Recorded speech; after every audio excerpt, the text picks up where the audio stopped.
Before the universe existed, before the stars twinkled in the night sky, before the earth was born, there was a void. And in this emptiness, there was God, the Creator, infinite and eternal, existing beyond time and space. In the beginning, God was all there was. His wisdom was boundless, His love unfathomable.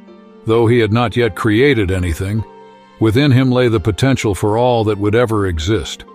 God existed as Father, Son, and Holy Spirit, in perfect harmony and love. The Trinity, a divine relationship that would one day be mirrored in His creation. Before time began, the decision was made. God, in His perfect love, desired to create, to craft a world where life would flourish and beings in His own image would exist, able to share in His love. But this creation would not be forced to love Him. It would have free will, the power to choose. And with that power came great risk, for the possibility of rejection and sin was real. Yet God's love was greater than the risk.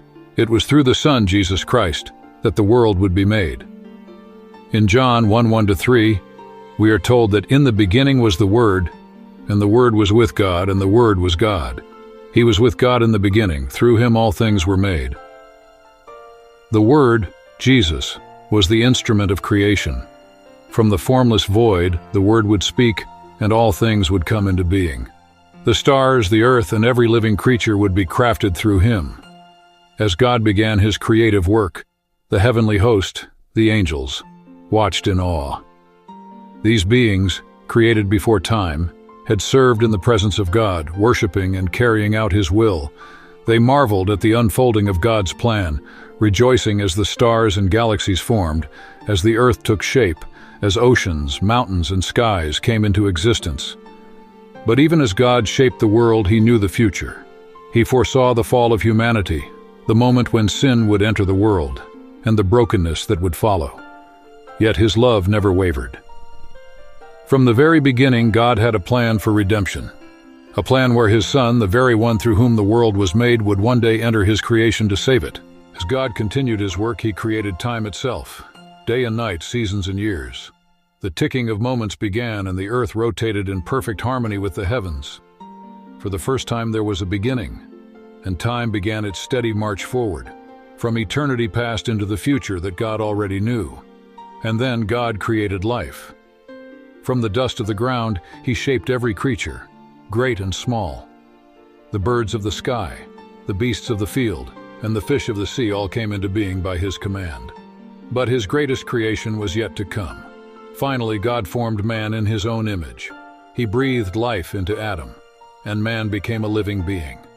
Unlike the animals, humans were given the capacity to think, to reason, and to love. They were made in God's likeness, created to have fellowship with Him.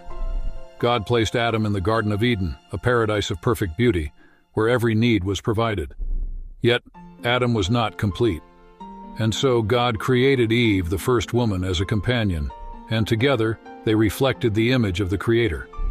And so the world began, a perfect creation, filled with beauty, wonder, and life.